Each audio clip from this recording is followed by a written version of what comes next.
Gowda sir ಕೂಡ ಸ್ವಲ್ಪ positive ಆಗಿ ಯೋಚನೆ ಮಾಡಿದ್ದಾರೆ. ಅದಕ್ಕಿಂತ ಕಮಿಷನರ್ ಅವ್ರ ಹತ್ರ ಓದೇಟ್ಗೆ ಅವ್ರು ಹೇಳಿದ್ದಾರೆ ಕಮಿಟಿ ಮಾಡ್ತೀರಿ, ಡಿ ಸಿ ಇವ್ರ ಹತ್ರ ಕಮಿಟಿ ಮಾಡ್ತೀರಿ ಅಂತ ಹೇಳಿದ್ದಾರೆ.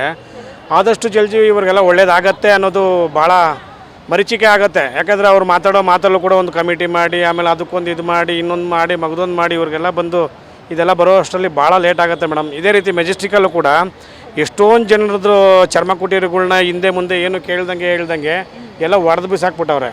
ಹೇಳಕ್ಕೆ ಹೋದರೆ ಅದಿಲ್ಲ ಇದಿಲ್ಲ ಏನೇ ತೋರಿಸಿದ್ರು ಕೂಡ ಅದರಲ್ಲೂ ಕೂಡ ಈ ಚೀಫ್ ಇವರು ಎಕ್ಸಿಕ್ಯೂಟಿವ್ ಇಂಜಿನಿಯರ್ ಇದ್ದಾರೆ ಪ್ರದೀಪ್ ಅಂತ ಹೇಳ್ಬಿಟ್ಟು, ಪ್ರದೀಪ್ ಆಮೇಲೆ ಇನ್ನೊಬ್ಬರು AEE ಅಂತ ಹೇಳ್ಬಿಟ್ಟು ನಿಂಗಪ್ಪನವರು ಬಂದ್ಬಿಟ್ಟು ಏಕಾಏಕಿ ಮೆಜೆಸ್ಟಿಕಲ್ಲೆಲ್ಲ ದಾಂಧಲೆ ಮಾಡಿಬಿಟ್ಟವ್ರೆ. ನಿನ್ನೆ ಸುಮಾರು ಕಮ್ಮಿ ಅಂದರೂ ಕೂಡ ಒಂದು 60 ಜನದ ಕುಟುಂಬ ಬೀದಿಗೆ ಬಂದುಬಿಟ್ಟಿದೆ. ಕೃಷ್ಣ ಬೈರೇಗೌಡರು ಹೇಳ್ತಾರೆ 300 ಜನ ಸತ್ತೋಗ್ಬಿಟ್ಟಿದ್ದಾರೆ, 300 ಜನ ಅದಕ್ಕೆ ನಾವು ಅದಕ್ಕೆ ಎರಡು ಮಾತಿಲ್ಲ. ಆದರೆ 300 ಜನರಿಂದ 66,000 ಜನಗಳ ಜೀವನ ಬೀದಿಗೆ ಬಂದುಬಿಟ್ಟಿದೆಯಲ್ಲ ಮೇಡಮ್, ಅದಕ್ಕೆ ಯಾರು ಕೊಡ್ತಾರೆ ಅಲ್ವರಾ? ಇವಾಗ ನಾವು ಅದ್ರ ಬಗ್ಗೆ ಸರ್ಕಾರ ಮುಂದಿನ ಕ್ರಮ ಕೈಗೊಳ್ಳಬೇಕು. ಜೀವನನೂ ಮುಖ್ಯ ಅಲ್ವರಾ? 66,000 ಜೀವನ ಎಲ್ಲಿ ಹೋಗುತ್ತೆ? ಹಿಂಗೆ ಆಗ್ತಾ ಹೋದರೆ ಎಲ್ಲಿಗೆ ಬರುತ್ತೆ ಮೇಡಮ್? ಬಡವ್ರದ್ದು ತುಂಬ ಕಷ್ಟ ಆಗುತ್ತೆ. ಆಮೇಲೆ ಏನೋ ಆ ಅಧಿಕಾರಿಗಳು ಪಲಾಯನವಾದ ಮಾಡ್ತಾರೆ, ಅವ್ರ ಹತ್ರ ಹೋಗು ಇವ್ರ ಹತ್ರ ಹೋಗು ಅಂತಾರೆ. ಮಾತು ಮುಂಚೆ ಸುಪ್ರೀಂ ಕೋರ್ಟ್ ಆರ್ಡರ್ ಅಂತಾರೆ. ಇವಾಗ ಮಾರ್ಕೆಟಲ್ಲಿ ಒಬ್ಬ ತರಕಾರಿ ಮಾಡೋನು ಇಲ್ಲ ಚಪ್ಪಲಿ ಹೊಲನ್ನು ಹೋಗಿ ಸುಪ್ರೀಂ ಕೋರ್ಟ್ಗೆ ಹೋಗತ್ತಾ? ಹಾಂ, ಅವರು ಪಾಪ ಇಷ್ಟು ಜನ ಕಾಯ್ಕೊಂಡು ನಿಂತಿದ್ದಾರೆ. ಹೌದು, ಅವ್ರಿಗೆ ಒಂದು ರೆಸ್ಪಾನ್ಸ್ ಮಾಡೋವಂಥ ಇದು ಅವ್ರಿಗೆ ಮೇಡಮ್ ದಲಿತರಂದರೆ ಹೇಳ್ತೀನಿ ಕೇಳಿ, ದಲಿತರಂದರೆ ಅನ್ಟಚಬಿಲಿಟಿ. ಅವ್ರು ಮುಟ್ಕೊಂಡಿದ್ದೆ ಹೋಗೋಗಿ ಸ್ಥಾನಗಿನ ಮಾಡ್ತಾರೋ ಏನೋ ಗೊತ್ತಿಲ್ಲ. ಅರ್ಥ ಇದ್ರಾ? ನಮ್ಮ ಇವರೆಲ್ಲ ದಲಿತರು ಸುತ್ಕೊಂಡ್ಬಿಟ್ಟವ್ರು ನಾವು ಲೆಕ್ಕಾಚಾರದಲ್ಲಿ ಇರ್ತಾರೆ ಮೇಡಮ್. ಏನೇ ಆದರೂ ಕೂಡ ಈ ದೇಶನ ಯಾರೂ ಏನೂ ಮಾಡೋಕ್ಕಾಗಲ್ಲ. ಅಂಬೇಡ್ಕರ್ ಸಂವಿಧಾನ ಇರೋವರೆಗೂ ದಲಿತರನ್ನ ಯಾರೂ ಏನೂ ಮಾಡೋಕ್ಕಾಗಲ್ಲ. ಏನೋ ಒಂದು ಆಗತ್ತೆ, ಆದರೆ ಮಾತ್ರ ಇದು ತುಂಬ ಅರಾಜಕತೆ ಆಗ್ತಿದೆ. ನೋಡಿ ಮೊನ್ನೆ DK ಶಿವಕುಮಾರ್ ಸಾಹೇಬ್ರು ಹೇಳವ್ರೆ, ಹಾಂ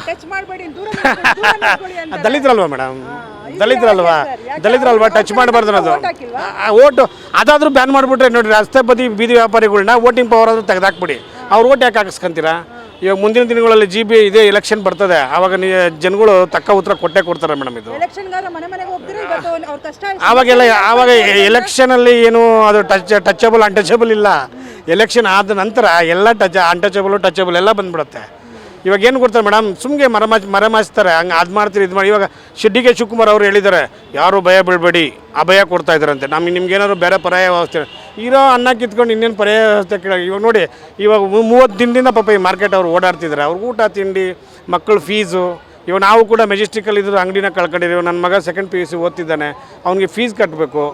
ಅಳು ಬರುತ್ತೆ ಕೆಲವೊಂದು ಟೈಮಲ್ಲಿ. ಅಲ್ಲ ಕಷ್ಟ ಆಗುತ್ತೆ ಮೇಡಮ್. ಅದೆಲ್ಲ ಆ ಥರ ಎಲ್ಲ ಮಾಡಿ ಜನರನ್ನ ಬೀದಿಗೆ ತಂದು ಬಿಟ್ಟವ್ರೆ. ಏನೂ ಮಾಡೋಕ್ಕಾಗಲ್ಲ. ಹೌದು, ನಾವು ಕೂಡ ಫುಟ್ಪಾತ್ ವ್ಯಾಪಾರಿನೇ. ನಾವು ಅಂದರೆ ಇವಾಗೆಲ್ಲ ಫೀಸೆಲ್ಲ ಕಟ್ಟಬೇಕಲ್ಲ ಮೇಡಮ್. ದುಃಖ ಆಗುತ್ತೆ. ಹೇಳ್ದೆ ಕೇಳಿ ಏಕಾಏಕಿ ಬರ್ತಾರೆ ಅಲ್ವಾ? ರೋಡಲ್ಲಿ ದೊಡ್ಡ ವೆಹಿಕಲ್ಗಳನ್ನ ನಿಲ್ಸ್ಕೊಂಡಿರ್ತಾರೆ, ಅದನ್ನ ಯಾರು ಕೇಳಲ್ಲ. ಬಡವ್ರ ಮೇಲೆ ಬರ್ತಾರೆ. ಹೌದು, ಪರ್ಯಾಯ ಕೊಡಬೇಕು ಮೇಡಮ್. ಮುಖ್ಯಮಂತ್ರಿಗಳು ಹೇಳ್ತಾನೆ ಇದ್ದಾರೆ. ಇವರು ಈ ಕೃಷ್ಣ ಬೈರೇಗೌಡರು ಏನಾಗ್ಬಿಟ್ಟು ಅಂದರೆ ಅವ್ರು ಶೋಮನ್ ಆಗಬೇಕು ಅನ್ನೋದು ಉದ್ದೇಶ ಅಷ್ಟೇ. ಇನ್ನು ಅದು ಬಿಟ್ಟರೆ ಇನ್ನೇನು ಇಲ್ಲ, ಶೋಮನ್ ಆಗಬೇಕು ಅನ್ನೋದು ಉದ್ದೇಶ. ಅಲ್ಲ ಫೀಲ್ ಆದರೆ ನಮಗೂ ಇವಾಗ ಬಾಧೆ ಇದೆಯಲ್ಲ ಮೇಡಮ್. ಸೊ ಫೀಲ್ ಆಗುತ್ತೆ. ನಮ್ಮದು ಚಪ್ಪಲಿ ಅಂಗಡಿ ಇತ್ತು, ಏಕಾಏಕಿ ಹೊಡೆದಾಕ್ಬಿಟ್ರು. ಇವಾಗ ದಿಢೀರಂತ ನಾವೇನು ಮಾಡಬೇಕು ಅನ್ನೋದು. ಏಜ್ ಕೂಡ 46 ಆಯಿತು. ಏನು ಕೆಲಸ ಮಾಡೋದು, ಇನ್ನೊಂದು ಮಗದೊಂದು ಏನು ಮಾಡೋದು, ಫೀಸ್ ಮಾಡೋದು ಏನಂತ ಸ್ವಲ್ಪ ಫೀಲ್ ಆಗುತ್ತೆ. ಹಾಗಾಗಿ ಎಮೋಷ್ನಲ್ ಆಗಿಬಿಟ್ಟೆ ಅಷ್ಟೇ, ಇನ್ನೇನಿಲ್ಲ ಮೇಡಮ್. ಮೇಡಮ್ ಕಮಿಷನರ್ ಸಾಹೇಬ್ರು ಹೇಳಿದ್ದಾರೆ, ಅದು ಕಮಿಟಿ ಮಾಡ್ತೀನಿ ಅಂತ ಹೇಳ್ಬಿಟ್ಟು ಹೇಳೋರೆ. DC ಸೌತ್ಗೆ ಹೇಳಿದ್ದಾರೆ, ವೆಂಕಟಾಚಲ ಅವ್ರಿಗೆ ಹೇಳಿದ್ದಾರೆ, ಕಮಿಟಿ ಮಾಡಿಬಿಟ್ಟು ಅದನ್ನ ಮುಂದುವರಿಸ್ತಾರಂತಾರೆ ಮೇಡಮ್. ಆದರೂ ಜಲ್ದಿ ಇದು ಬಗೆಹರಿತದೆ. ಇಲ್ಲ ಮೇಡಮ್, ಕಷ್ಟ ಇದು. ಕಣ್ಣೋರ್ಸ ಪದ್ಧತಿ ಮಾಡ್ತಿದ್ದಾರೆ. ಮುಂದಿನ ದಿನಗಳಲ್ಲಿ ಹೋರಾಟ ಮಾಡಿದ್ರೆ ಏನಾದ್ರು ಸಿಗ್ಬೋದೇನಪ್ಪ.